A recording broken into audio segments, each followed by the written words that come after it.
사랑합니다.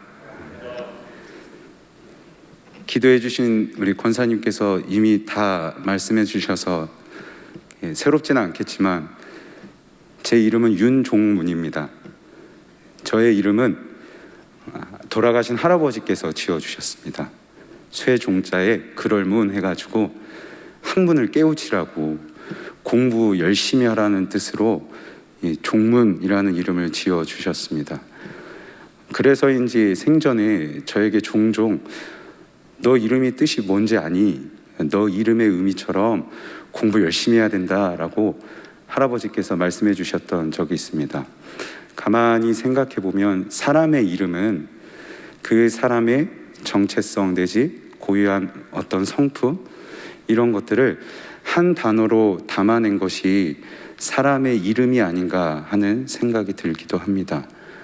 오늘 말씀에서도 하나님께서 하나님의 이름을 선포하세요. 선포하신다는 것은 분명한 어조로 하나님의 이름을 소개하고 계신 것입니다. 그렇다면 하나님께서 분명한 어조로 우리에게 소개하고 계시는 그 하나님의 이름의 뜻은 무엇인지 오늘 말씀을 통해서 한번 살펴보고자 합니다.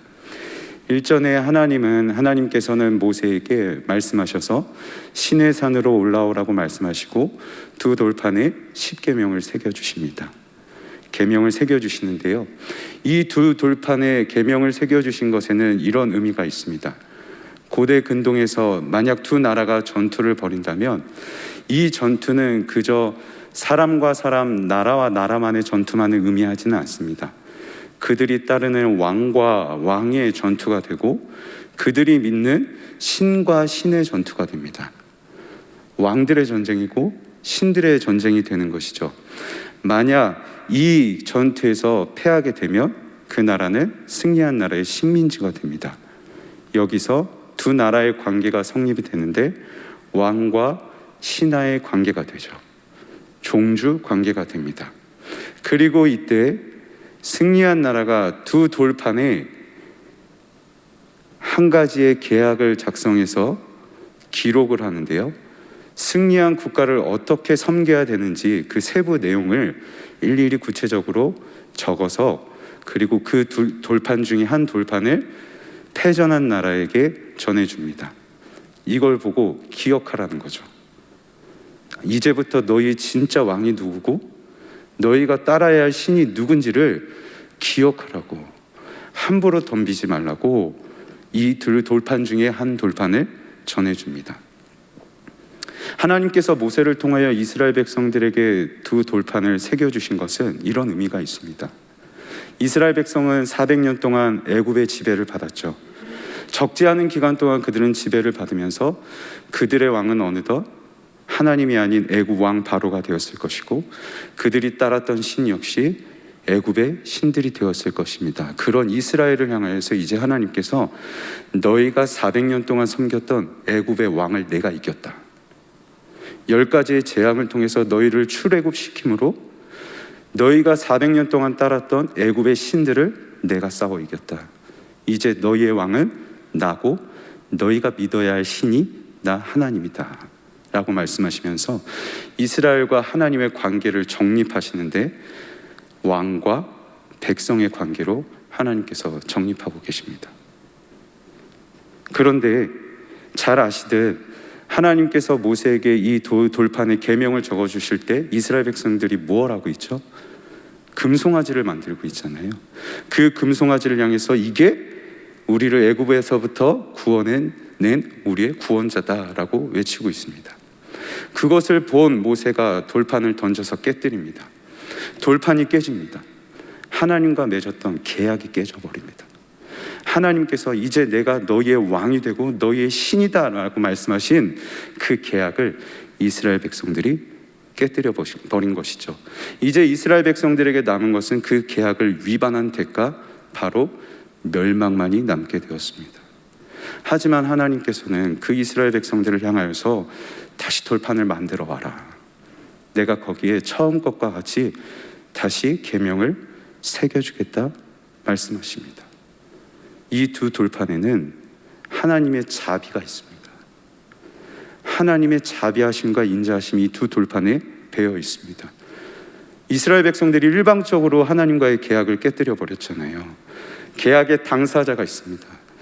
이 깨져버린 계약을 다시 원상복구하려면, 원상복구하고 싶다면 이것을 원래대로 돌이켜야 하는 것은 누구의 몫이겠습니까? 일방적으로 깨뜨린 사람의 몫이겠죠. 이스라엘 백성들에게 그 몫이 있습니다. 하지만 하나님은 이스라엘 백성들에게 어느 것도 요구하지 않으시고 그저 하나님이 다시 새겨주겠다고 말씀하고 계시죠.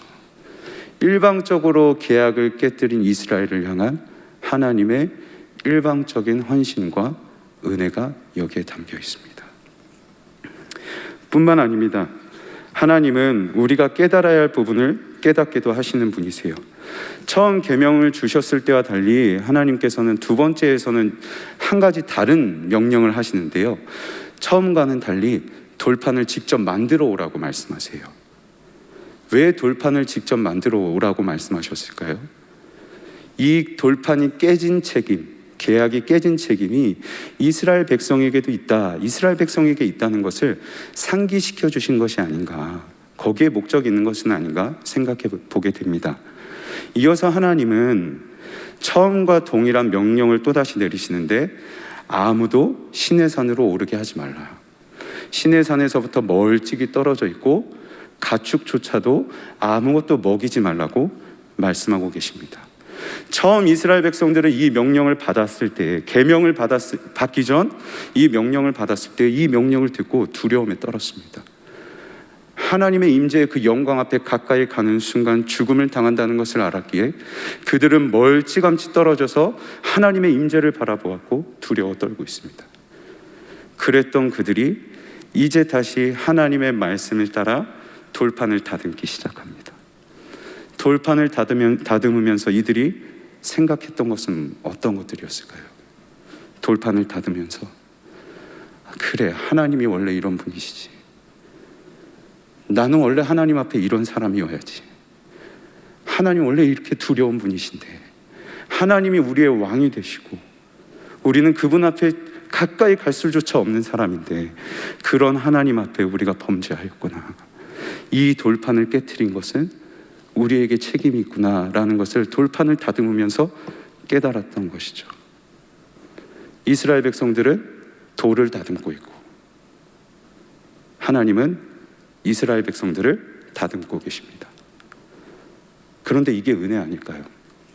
자신의 위치를 깨닫습니다. 하나님 앞에 가까이 갈 수조차 없는 사람임을 깨닫습니다. 그런데 그 위치에서 내가 행한 범죄가 얼마나 심각한 것인지를 깨닫죠. 민망하고 두려움이 가득할 것입니다. 하지만 이게 은혜입니다. 돌이키게 하시잖아요. 깨닫게 하시잖아요. 그대로 두지 않으세요. 죄 가운데 머물러 사망의 길로, 죽음의 길로 가도록 하나님은 그들을 죄 가운데 내버려 두지 않으십니다. 돌이키고 깨닫게 하시사 생명의 길로 다시금 인도하시는 것이기에 이거야말로 하나님의 은혜인 것이죠. 이제 모세가 하나님께 명령하신 대로 이제 준비를 다 하고 시내 산으로 올라갑니다. 그리고 이때 하나님께서 모세를 향하여 하나님의 이름을 선포하시는데, 우리 한번 말씀을 한번 보겠습니다.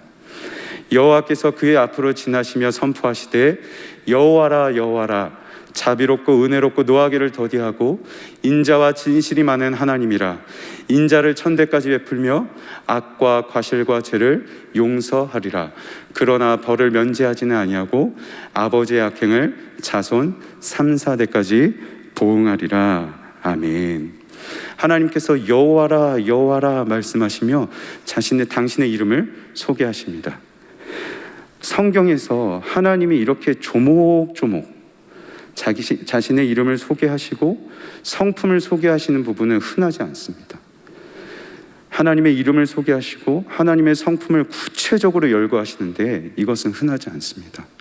그렇다면 왜 여기서 하나님은 특별히 모세에게 하나님의 성품, 하나님이 어떤 분이신지를 이렇게 조목조목 자세하게 소개하고 계시는 것일까요? 모세는 이스라엘이 하나님과 단절될 것을 두려워하며 굳어서, 그 두려움 때문에 굳어서 하나님 앞에 올라와 있습니다. 두려움에 굳어진 이 모세가 하나님께서 조목조목 나는 어떤 존재다라고 말씀하시는데, 그 단어들이 나는 자비롭고, 나는 인자하고, 노하기를 더디하고, 인자를 천대까지 베풀고, 악과 죄를 용서하는 자다. 이 한마디 한마디를 듣고 그 한마디에 새겨진 단어 의미를 하나하나 떠올릴 때마다 모세의 그 두려움 때문에 굳어져 있는 몸과 마음이 조금씩 녹아지겠죠. 여기에도 하나님의 배려가 담겨 있습니다. 그런데 1절에서도 하나님께서는 모세에게 하나님의 이름을 소개하신 적이 있습니다. 출애굽기 3장 14절에서 하나님은 모세를 떨기나무 아래로 부르시고 하나님을 소개하시는데 나는 스스로 있는 자라 말씀하셨죠.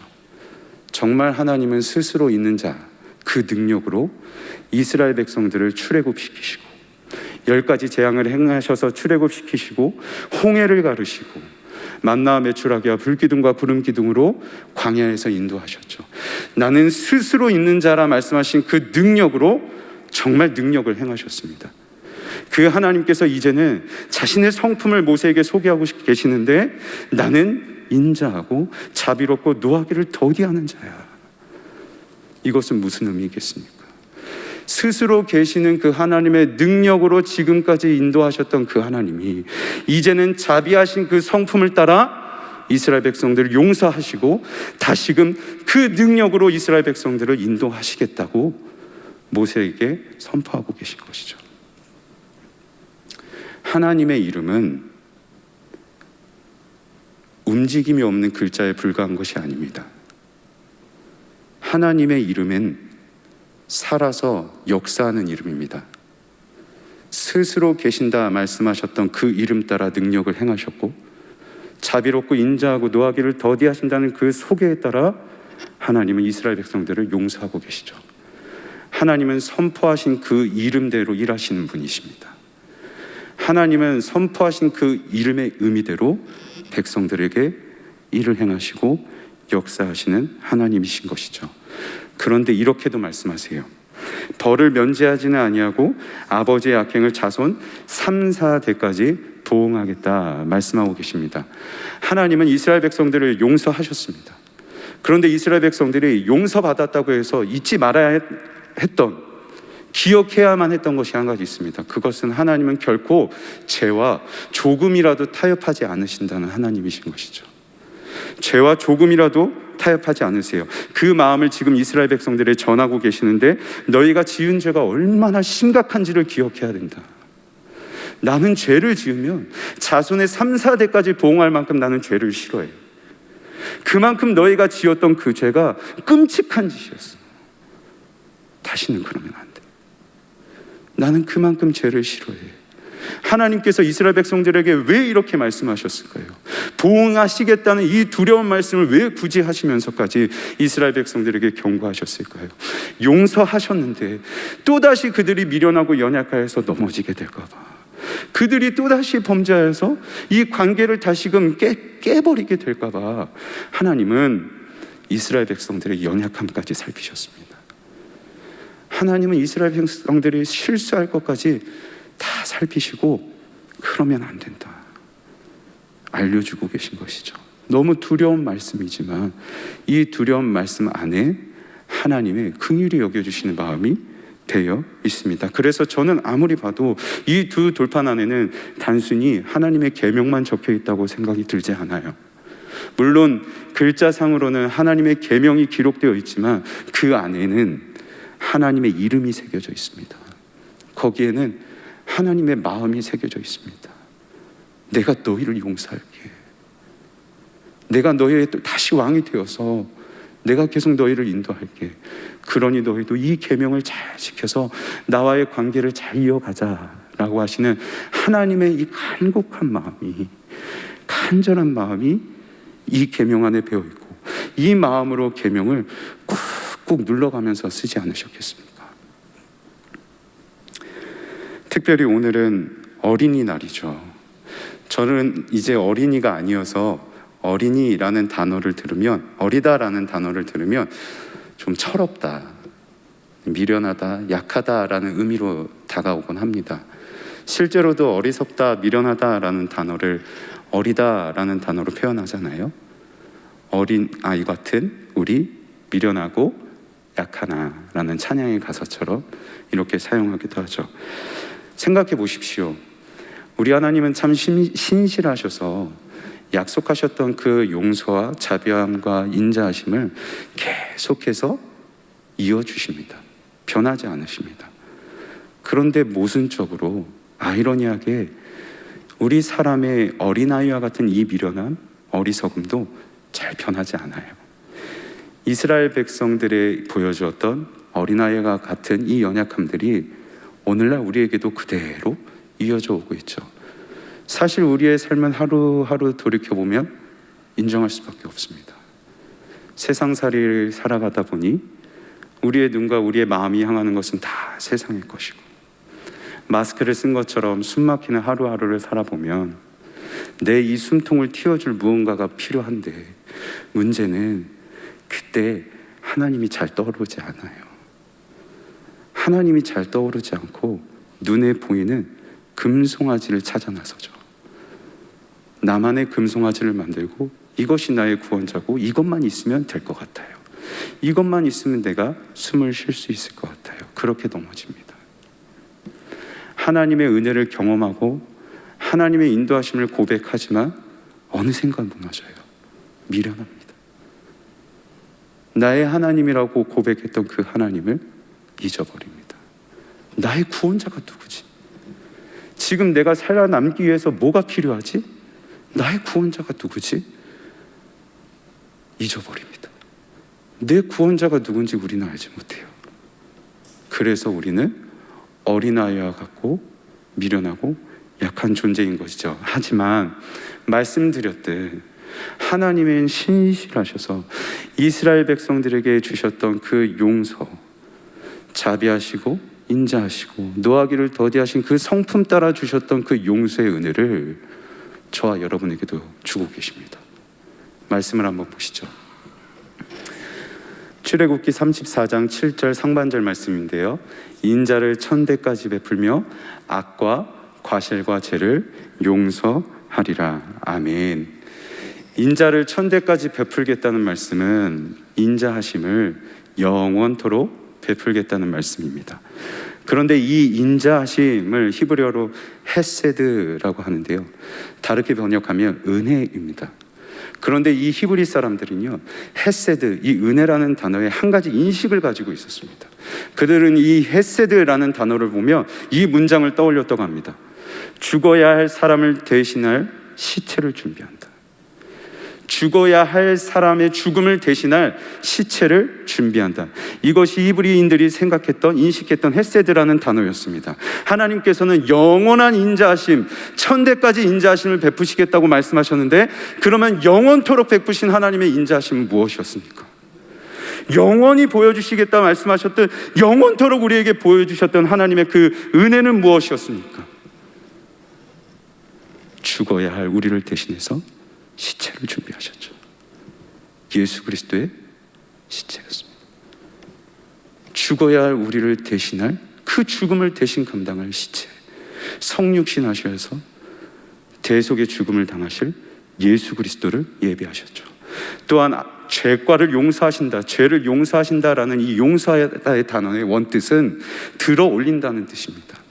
죄를 용서하신다는 것을 그대로 해석하면 내가 너의 죄를 들어줄게, 너를 눌리고 있는 너의 죄의 짐을 내가 대신 들어줄게 라는 의미죠. 하나님께서는 우리의 죄의 짐을 들어 올려주시기 위해서 들어야 했던 것이 있습니다. 그것은 십자가였습니다. 예수님께서 십자가를 드셨죠.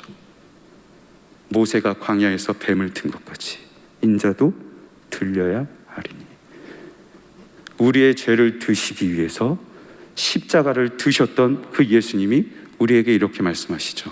수고하고 무거운 짐진 자들아, 다 내게로 오라. 내가 너희를 쉬게 하리라. 너희의 수고하고 무거운 그 죄의 짐 다 가지고 내게 오라. 너희 연약한 짐들 다 내게로 가지고 와라. 내가 그 짐을 대신 올려줄게. 결국 하나님께서 우리에게 인자를 천대까지 베푸시고 영원한 은혜, 미련하고 어린아이 같은 우리를 향하여서 여전히 그 신실하신 은혜를 베푸시기 위해서 하셨던 일은 예수 그리스도를 십자가에 죽게 하신 것입니다. 예수 그리스도를 십자가에 죽게 하시고 그 시체로 대신 우리의 죽음을 대신하셨죠. 예수님의 십자가가 영원한 은혜였습니다. 그래서 히브리서 9장 12절에서는 이렇게 말씀하고 계시죠. 자기의 피로 영원한 속죄를 이루셨다. 그렇다면 하나님의 놀라우신 이 은혜 앞에서 우리 백성된 우리가 취해야 할 자세는 무엇이겠습니까? 우리 한번 말씀을 한번 보시겠습니다. 모세가 급히 땅에 엎드려 경배하며 이르되 주여 내가 주께 은총을 입었거든 원하건대 주는 우리와 동행하옵소서. 이는 목이 뻣뻣한 백성이니이다. 우리의 악과 죄를 사하시고 우리를 주의 기업으로 삼으소서. 아멘. 모세가 급히 땅에 엎드립니다. 그리고 경배합니다. 하나님의 말씀이 채 끝나기도 전에 즉시 땅에 꿇어 엎드려 경배합니다. 이것은 의도된 행동이 아닙니다. 본능적으로 하는 행동입니다. 그렇게 할 수밖에 없었던 것이에요. 하나님의 이 용서하시겠다는 은혜의 말씀을 받고 나니까 본능적으로 그 말씀 앞에 꿇어 엎드릴 수밖에 없는 것이죠. 왜냐? 이 말씀을 붙잡아야 하겠거든요. 나를 용서하시겠다는, 이 이스라엘을 끊어내지 않으시겠다는 그 하나님의 인자하신 그 말씀을 결코 놓쳐서는 안 되겠거든요. 이거 놓치면 죽으니까. 이거 붙잡아야 살아남겠으니까 모세가 본능적으로 그 말씀 앞에서 꿇어 엎드리고 있는 것이죠. 사랑하는 성도 여러분, 우리가 붙잡아야 할 것은 무엇이겠습니까? 어린아이와 같고 미련한 연약한 우리의 모습을 발견할 때 우리가 붙잡아야 할 것은 무엇이겠습니까? 그것은 노하기를 도대하시고 인자하시고 자비하시고 우리의 죄와 가시를 용서하시는 그 하나님의 성품을 붙잡아야 합니다. 하나님의 성품을 붙잡으셔야 돼요. 모세는 그 하나님의 성품을 붙잡고 이렇게 기도하고 있어요. 하나님, 우리와 동행해 주십시오. 우리는 목이 뻣뻣한 백성입니다. 하나님, 우리에게 은혜를 주시고 우리를 하나님의 기업으로 삼아 주십시오. 기업으로 삼아달라는 말은 영원토록 이 은혜를 베풀어 달라는 것입니다. 이스라엘 백성 후손에 이르기까지 영원토록 이 인자하신 은혜를 베풀어 달라고 간청하고 있는 것이죠. 모세는 하나님의 그 성품을 붙잡으며 이스라엘 백성들이 언제 또 넘어질지 모르니까 미련한 아이 같고 목이 뻣뻣한 백성이기에 언제 또 넘어질지 모르는 이 백성이 결국 하나님의 이 용서하시는 은혜가 없다면 결코 살아남을 수 없기 때문에 하나님, 영원한 은혜를 베풀어 주십시오. 영원토록 용서하실 그 은혜를 베풀어 주십시오 라고 간청하고 있는 것이죠. 여기서 우리의 기도의 제목을 발견하게 됩니다. 우리도 죄인이고 우리도 목이 뻣뻣한 백성이고 우리 자녀 세대들 역시 마찬가지 아니겠습니까? 다 목이 뻣뻣하고 언제 넘어질지 모르고 언제 하나님 앞에 실수할지 모르는 똑같은 하나님의 양과 같은 존재들인데 내 자녀를 위해 기도할 때 모세의 심정으로 하나님의 성품을 붙잡으며 그 하나님 앞에 꿇어 엎드려 주님, 내 자녀도 내 후손들도 목이 뻣뻣합니다. 언제 하나님 앞에 범죄할지 모릅니다. 하지만 그 자녀들에게 영원하신 하나님의 그 용서하신 은혜를 약속해 주십시오. 약속해 주십시오 라고 기도해야 되는 것이죠. 그게 저와 여러분의 기도의 제목이 되면 좋겠습니다. 말씀을 맺겠습니다. 사랑하는 성도 여러분, 우리는 어린아이와 같아서 매일 넘어집니다. 우리는 매일 시험에 들어 범죄하기도 합니다. 그런 우리기에 우리가 꿇어 엎드려야 할 것은, 꿇어 엎드려 붙잡아야 할 것은 하나님의 성품입니다. 영원한 은혜를 약속하시는 그 하나님의 성품을 붙잡고 하나님 앞에 엎드려야 합니다. 오늘도 넘어지기에 오늘도 넘어지기에 우리는 오늘도 하나님 앞에 나아가야 하고, 오늘도 용서하실 하나님, 앞으로도 인도하실 그 하나님을 붙잡아야 하는 것이죠. 어린아이와 같은 우리를 대신하여서 십자가에서 죽으시고 대신 시체가 되어주신 예수 그리스도의 그 십자가의 은혜를 다시 한번 붙잡아야 할 때입니다. 그리할 때 어린아이와 같은 우리지만 주의 손 붙잡고 걸어가서 날마다 하나님께서 인도하시는 그 생명길로 걸어가는 저와 여러분이 되면 좋겠습니다. 그리할 때 하나님께서 우리를 주의 길로 인도하시는 그 은혜 경험하는 저와 여러분이 되길 주님의 이름으로 간절히 소망합니다.